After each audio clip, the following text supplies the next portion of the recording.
시심으로 함께하는 한간사의 말씀 묵상.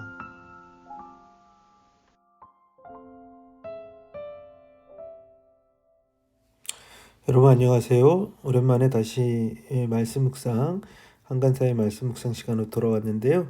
오늘부터 고린도후서 1장 말씀을 보겠습니다. 고린도후서 1장 1절에서 7절 말씀입니다.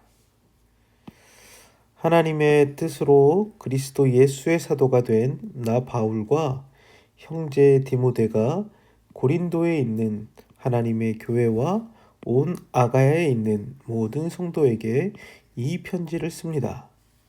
우리 아버지 하나님과 주 예수 그리스도께서 내려주시는 은혜와 평화가 여러분에게 있기를 빕니다. 우리 주 예수 그리스도의 아버지이신 하나님을 찬양합시다.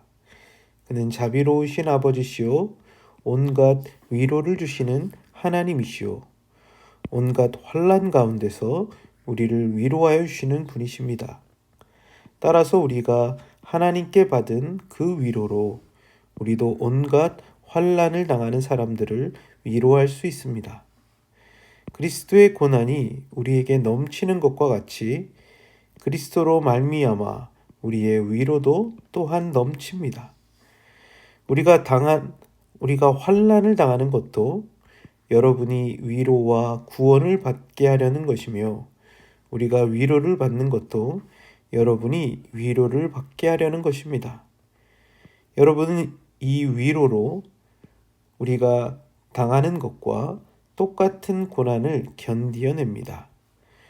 우리가 여러분에게 거는 희망은 든든합니다.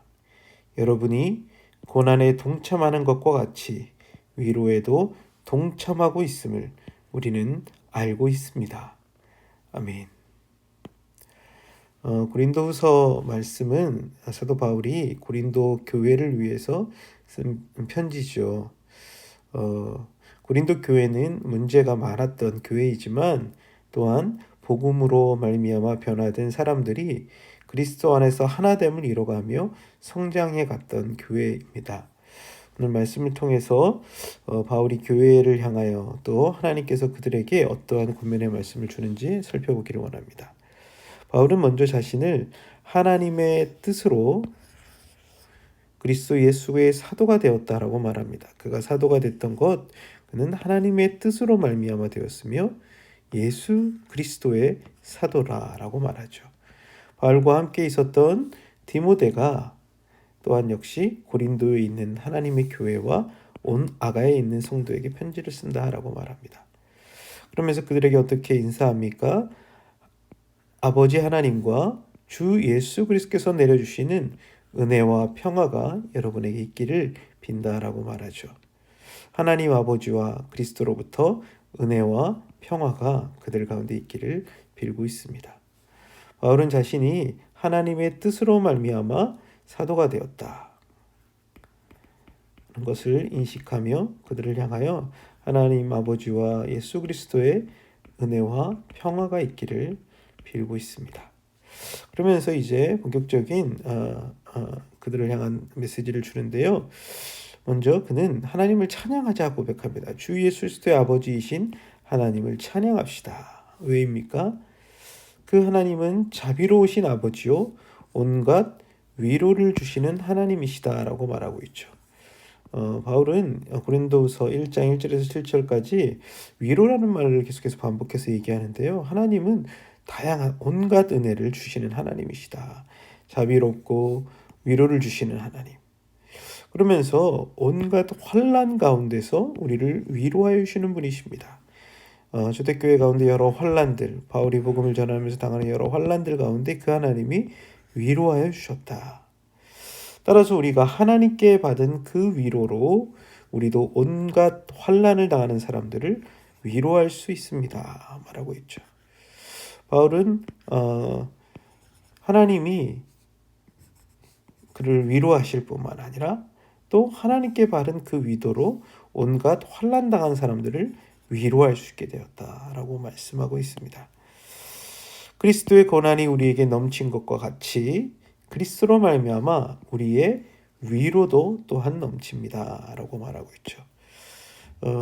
고난뿐만 아니라 그들을 향하여 하나님께서 그리스도로 주시는 그 위로가 넘친다라고 말하고 있습니다. 우리의 신앙생활 역시 마찬가지죠. 우리가 예수를 믿고 따라가는데 고난이 있지만 그 고난을 뛰어넘는 그리스도의 은혜가, 그리스도의 위로가 넘치고 있다는 것을 기억할 필요가 있겠죠. 우리가 환난을 당하는 것도 여러분의 위로와 구원을 받게 하려는 것이며, 우리가 위로를 받는 것도 여러분이 위로를 받게 하려는 것입니다. 여러분은 이 위로로 우리가 당하는 것과 똑같은 고난을 견디어냅니다. 그리스도인들은 또한 무엇입니까? 다른 이들을 위하여 환난 속에서도 우리가 위로를 받는 것도 다른 사람들을 섬김에 위로하기 위한 것을 이야기합니다. 바울은 환난 당하는 것도 그들의 여러분들 고린도 교회를 위로하고 구원받게 하는 것이며, 그들이 위로를 경험하는 건 역시도 고린도 교회가 위로를 얻기를 위하여 위로 가운데 있다는 것을 얘기하죠. 그러면서 이런 위로로 우리가 당하는 것 똑같은 고난도 그들이 견뎌낼 것이다 라고 말하고 있습니다. 성도들은 자신의 어떤 어려움 속에서 주님이 주시는 위로뿐만 아니라 또 다른 사람들을 섬기며 위로의 자리로 나아가는 모습들이 나타나죠. 그래서 7절에서 바울은 그 고린도 교회를 향하여 소망을 붙습니다. 우리가 여러분에게 거는 희망은 든든합니다. 여러분이 고난에 동참하는 것 같이 위로에도 동참하고 있음을 우리는 압니다. 바울이 그리스도로 말미암아 위로를 얻고 고린도 교회를 위로했던 것처럼 고린도 교회도 복음으로 인한 고난에 동참할 뿐만 아니라 또한 위로에도 동참하는 자들이 되어진다라고 말씀하고 있습니다. 우리 역시도 삶 가운데 때로는 복음으로 인하는 고난이 있지만 그 고난을 뛰어넘는 위로가 있습니다. 그 위로가 또 다른 사람들을 위로하는 자리로 나아가고 그 위로를 통해서 또 다른 사람들이 위로를 경험하게 됩니다. 하나님은 우리의 위로자가 되실 뿐만 아니라 하나님 주신 그 위로를 경험한 사람들은 또 다른 사람들에게 위로를 베푸는 자들이 되는 것이죠. 우리 주변에 참 위로가 필요한 사람이 있습니까? 하나님이 우리를 위로하셨던 것처럼 또한 우리가 그들을 위로의 자리로 나아가 격려하고 세워갈 수 있는 우리가 되기를 원합니다. 먼저는 우리가 고난 가운데 함께 하시는 주님의 위로를 경험하며 또한 그 위로로 사람들을 세워가는 위로하는 자들이 되기를 소원합니다. 함께 같이 기도하겠습니다. 하나님 아버지 감사합니다. 오늘 고린도후서 1장 말씀을 통해서 사도 바울이 자신이 하나님의 뜻으로 사도가 되었음을 고백하며 또한 고난 가운데 있는 성도들을 위로하는 자로 세워져 가는 것들을 봅니다.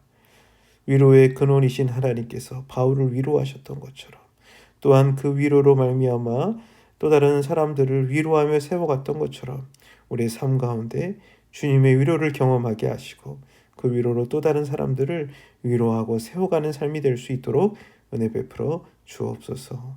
예수 그리스도의 이름으로 기도드렸습니다. 아멘.